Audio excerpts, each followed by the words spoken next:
தேர்வு வந்தா மாணவர்கள் தான் பயத்துல இருப்பாங்க. ஆனா நீட் தேர்வு வந்தப்புறம் மாணவர்கள் மட்டும் இல்லைங்க, தமிழக கல்வித்துறையே குழப்பத்துல இருக்கு. மருத்துவ கல்லூரியில சேரணும்னா கட்டாயமா நீட் தேர்வு எழுதணும்னு மத்திய அரசு திடீர்னு ஒரு அரசாணையை வெளியிட்டாங்க. நீட் தேர்வு சிபிஎஸ்இ பாடத்திட்டத்துல படிச்சவங்களுக்கு மிக எளிதா இருக்கும். மாநில பாடத்திட்டம் மூலமா வந்தவங்க இந்த தேர்வை எளிதில் அணுக இயலாம இருக்கு. அதனால நீட் தேர்வை அறிமுகப்படுத்தினப்ப தமிழகம் உட்பட பல மாநிலங்கள் நீட் தேர்வுக்கு கடுமையா எதிர்ப்பு தெரிவிச்சிருந்தாங்க. ஆனா எதிர்ப்பையும் மீறி பல கெடுபிடிகளுக்கு நடுவுல தேர்வு நடைபெற்றுச்சு. தமிழக மாணவர்கள் குழப்பத்தோடையும் அச்சத்தோடையும் தேர்வை எதிர்கொண்டாங்க.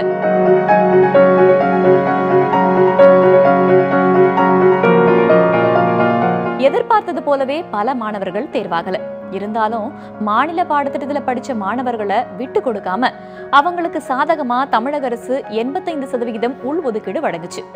சிபிஎஸ்இல படிச்ச மாணவர்கள் சிலர் இதுக்கு எதிராக உயர்நீதிமன்றத்துல வழக்கம் தொடர்ந்தாங்க. ஏற்கனவே எஸ்சி, எஸ்டி, ஓபிசின்னு ஜாதி அடிப்படையில இடஒதுக்கீடு இருக்கு. அது தவிர மாநில பாடத்திட்டத்துல படிச்சவங்களுக்கு தனியா 85% உள்ஒதுக்கீடு வழங்கினா அது சட்டவிரோதமானதுன்னு நீதிமன்றத்துல குற்றம் சாட்டினாங்க.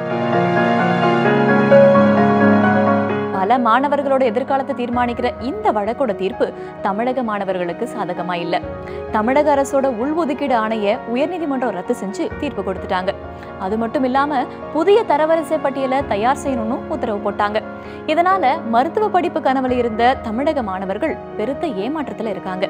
நாங்க மேல்முறையீடு செய்வோம்னு தமிழக அரசு சொல்லியிருக்காங்க. ஆனா எதிர்க்கட்சி தலைவர் தமிழக அரசு மாணவர்களுக்கு துரோகம் செஞ்சிட்டதுன்னு குற்றம் சாட்டியிருக்காரு. இந்த விஷயத்துல அரசியலுக்கு இடமில்ல அப்படின்னாலும் தமிழக அரசு விரைவா செயல்பட வேண்டிய கட்டாயத்துல இருக்காங்க. நீதிமன்றமும் இந்த விஷயத்துல விரைவா முடிவெடுக்கணும். ஏன்னா வழக்கு எதிர் வழக்குன்னு விஷயம் நீதிமன்றத்தையே சுத்திக்கிட்டு இருந்தா மருத்துவ கல்லூரிகள்ல மாணவர்களோட சேர்க்கை இன்னும் தாமதமாகும். இந்த தாமதம் மருத்துவ கல்லூரி சேர்க்கைக்காக காத்திருக்கும் அனைத்து மாணவர்களையும் இன்னும் அதிகமா குழப்பம். மிக முக்கியமா தமிழக அரசு பாடத்திட்டத்துல படிச்ச மாணவர்கள் எக்கச்சக்கமா பாதிக்கப்படுறாங்க. இந்த நிலையால தமிழக அரசுடைய பாடத்திட்டத்தின் மேலேயே மாணவர்களுக்கும் பெற்றோர்களுக்கும் நம்பிக்கை குறையுது.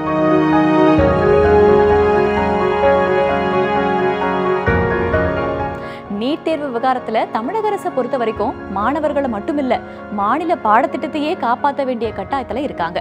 முடிவு எதுவா இருந்தாலும் மத்திய மாநில அரசுகளும் நீதிமன்றங்களும் விரைவா செயல்படணும். ஏன்னா இது மாணவர்களோட எதிர்காலம்.